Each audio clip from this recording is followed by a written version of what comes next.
Hi there, Henry Smith here from IamWealthyandRich.com. We'll talk about how to understand the game of money and play it well.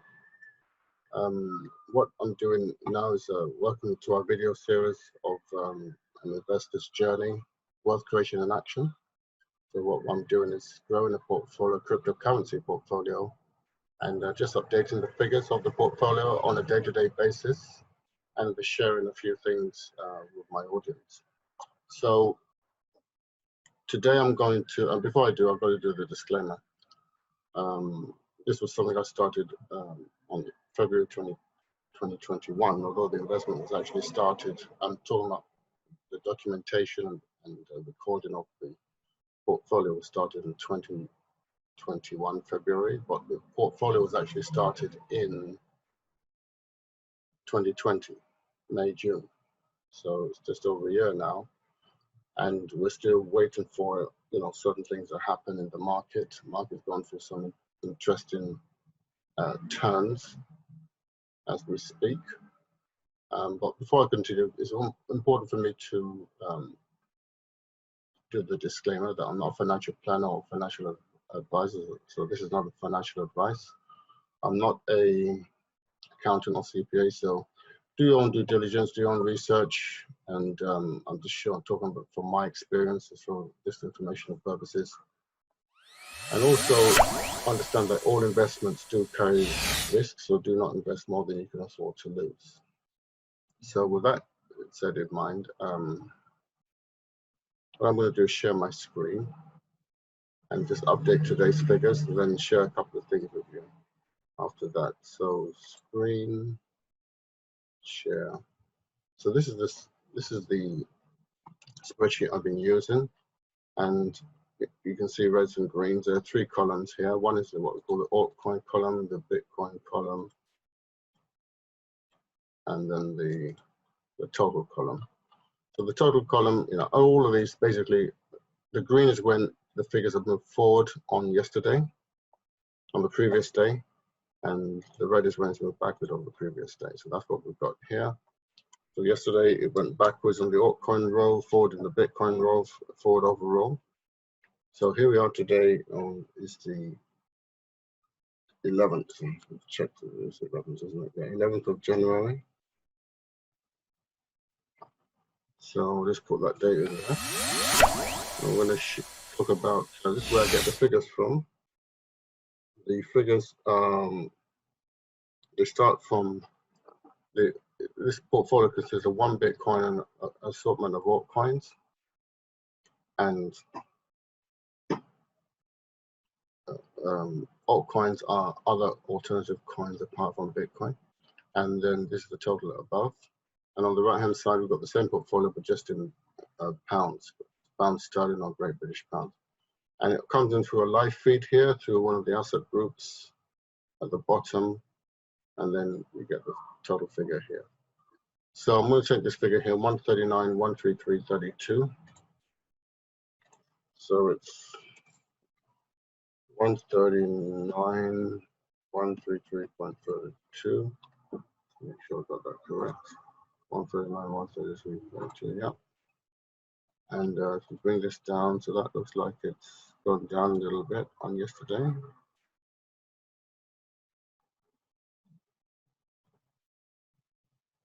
Yeah, that is gone down on yesterday, so that stays red. And the total overall is 176,638.34. 176,638.34. 176,638.74. Let's check that. 34. 178,638.74. 638, 638, 638, 34, 34, yeah. Let's change that to 3.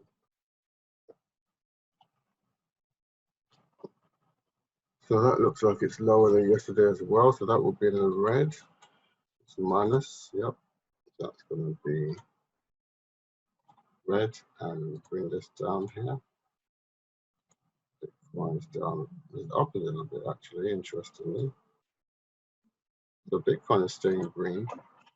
So it looks like, yeah, the altcoins themselves are the ones that went down. Oh, that's not what I want to do. That's what I want to do. Hold up. The altcoins are what went down more yesterday, and Bitcoin stayed stable. It went down a little bit, but not, not as, yeah, it actually went up basically. So that's the markets for you. Let's save that. What I wanted to do was build on yesterday's story with El Salvador, when I talked about El Salvador, and just want to play a video here that just talked about, this new, how the governments are starting to look at Bitcoin. So I thought it was an interesting interview. I think I have to stop share first of all. So I need to get the video. Don't do that. I've got to share first. So hopefully this will work. The sound will come out. I'm not going to know unless I won't know. But hold it. Let's hope for the best. So I want to share my screen. Computer sound.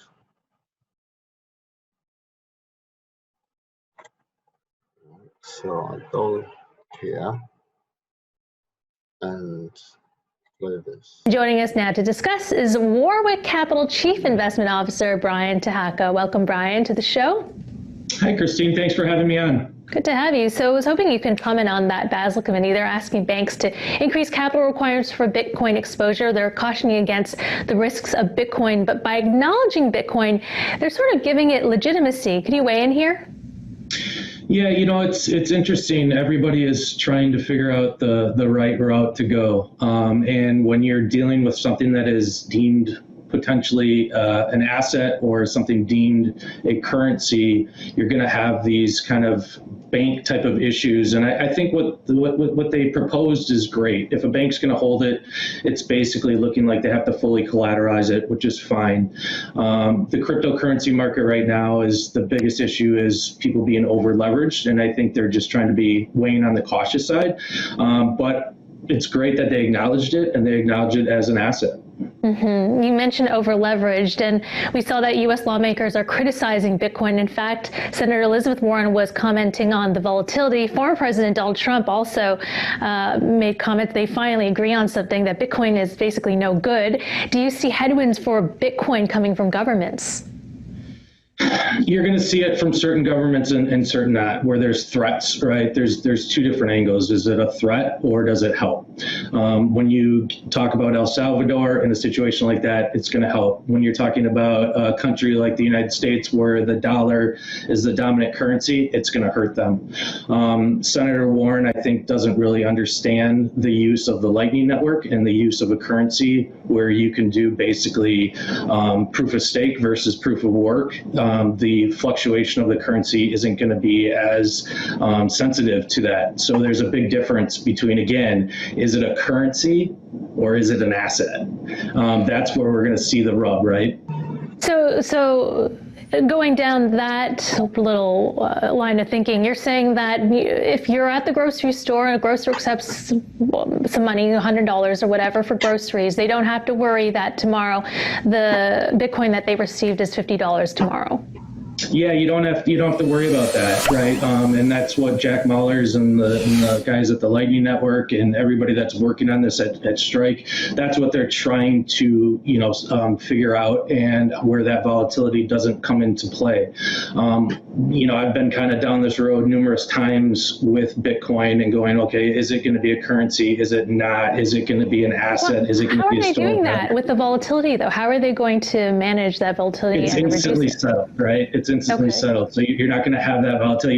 You don't have to wait for the network. You don't have to wait 24 hours to basically redeem it or move it back. And again, as a store owner and but could it actually, you know, go against? We had a huge pullback in the crypto markets. Could it be something that could stabilize the 40% drop we've seen in the crypto markets in these past few weeks? And everything is what's happening right now is we're in a adoption period, right? So the same thing as you go back to the tech days, you're going to have volatility when something is new. As time goes on and the market figures out where we are, that volatility will stabilize. Obviously, as traders, we like volatility, but again, if you're using it as a currency, that is the main concern. If you're using it as a store of value and we're trying to figure out the supply and demand of it, then that's where it's going to be a volatile product. But if you can smooth that out, you can smooth that out. Fair enough. As the market matures, perhaps we'll see a bit more stability. But Senator Warren doesn't have a point in the sense that right now there is volatility, and that has to be addressed somehow. You mentioned El Salvador, and they're the first country to accept Bitcoin as legal tender. And sources say India is warming up to crypto after attempting to ban it. So is this the seed that will grow into a field of countries accepting Bitcoin in the future? Yeah, I think we look at it as the stallions out of the barn, right? It's out and it's running, and it's hard to people to kind of corral it and get it back in there. And I think when you start seeing it across, South American countries, they're looking at it as a way of financial freedom. And it's a way for them to fight their inflation and their currency. But you still have the issue of El Salvador is treating it, again, as a legal tender, as a currency, where India is coming out and saying we're going to deem it as an asset. Again, there's those are the two big differentials, right? The same thing in the US, we deem it as a commodity and we tax it that way, where El Salvador is saying, no, we're going to treat it as a currency, no tax, and you're able to transact with it. So we're fighting two battles here, and everybody's trying to figure out how to classify it and where are we going to end up? Speaking of battles, the IMF is talking about legal, financial, and economic issues that can arise for El Salvador in adopting Bitcoin. The IMF exerts considerable influence. El Salvador is seeking a $1 billion loan from the fund, basically. How do you expect these influences between dominant nations and developing countries playing out? That's going to be very difficult, right? And it's going to be interesting to see where that comes down the road. And, maybe El Salvador doesn't care. Maybe they see a better future in Bitcoin versus they do being, backed by the IMF. That's going to be where it kind of comes down to play, and people are going to have to make that decision. Mm-hmm. You also have those are big risks, right? That's the financial freedom part, right? Those are the big risks, and people are going to have to make those decisions for their country. Mm-hmm. All right, we have a chart that you brought on with us. It's the Bitcoin daily candle chart. Bitcoin is trading sideways between 30 and 40K. Do you anticipate a breakout further up or further down? So basically on this daily chart, we use moving averages. If you can see, the purple line is our 5-day moving average. We got above that yesterday, which was a big deal. We've been in a bearish momentum chart, and currently we're trading just above the 20-day moving average at 36,500. If we can hold above that, we'll start to turn momentum a little bit up. And our next target would be to our 200-day moving average, which is the yellow line up above. So if we can push towards that, we can take a shot at 42,000. And this 36,500 is a big area for us to settle above today.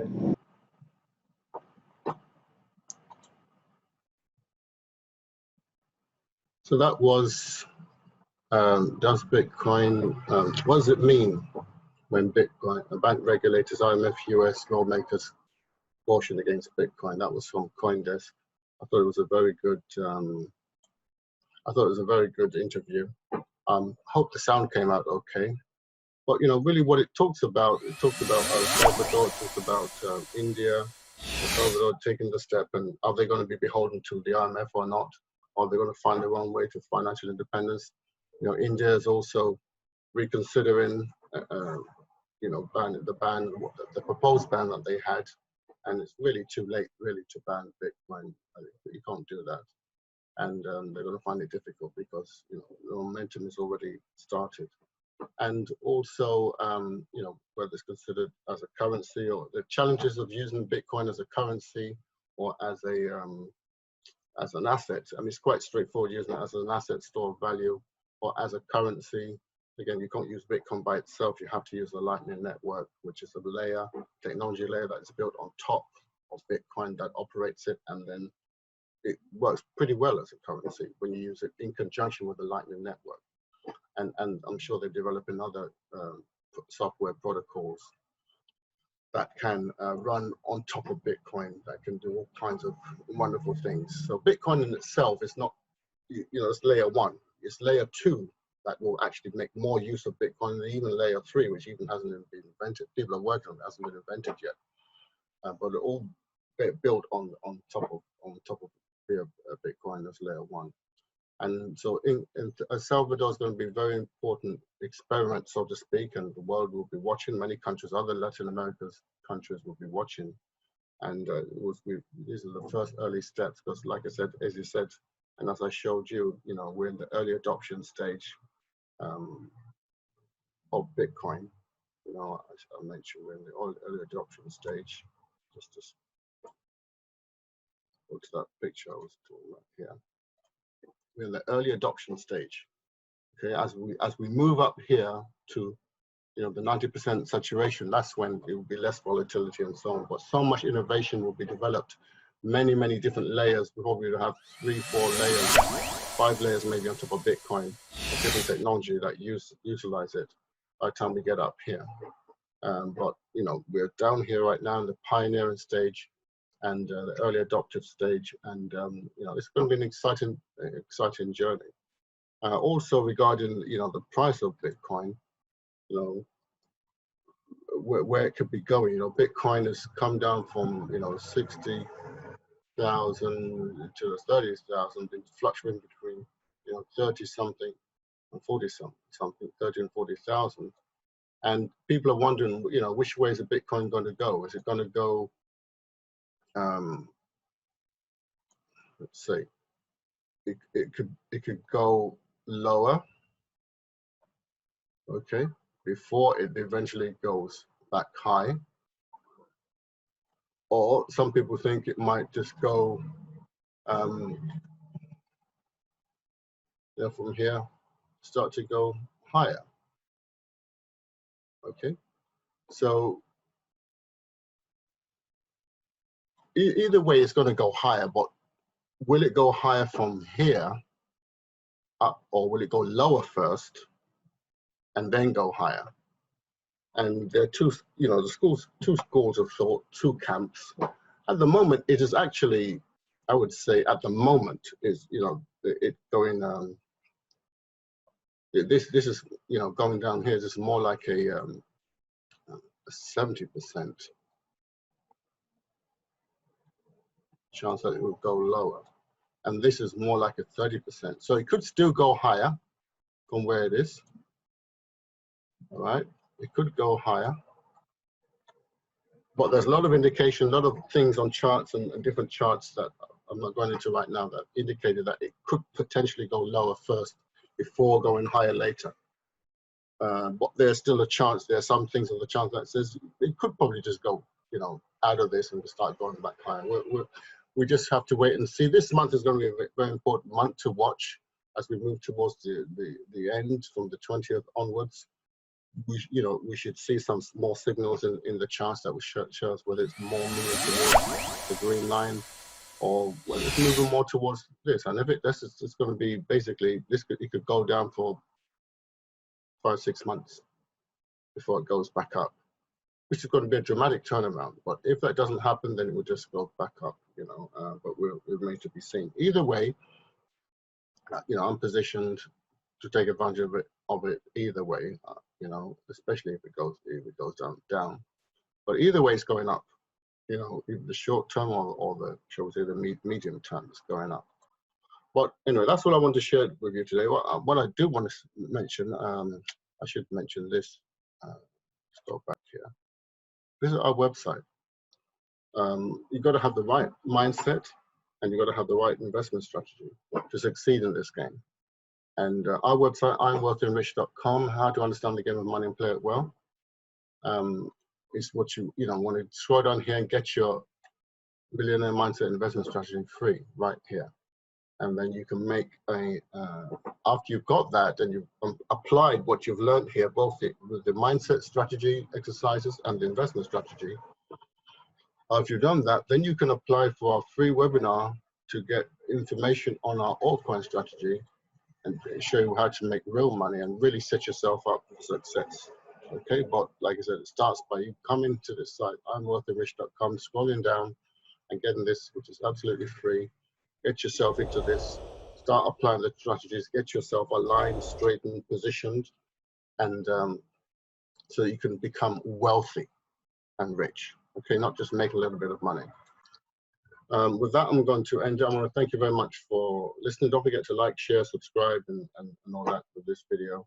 And I look forward to seeing you in the next video. Have a wonderful and fantastic day. Bye.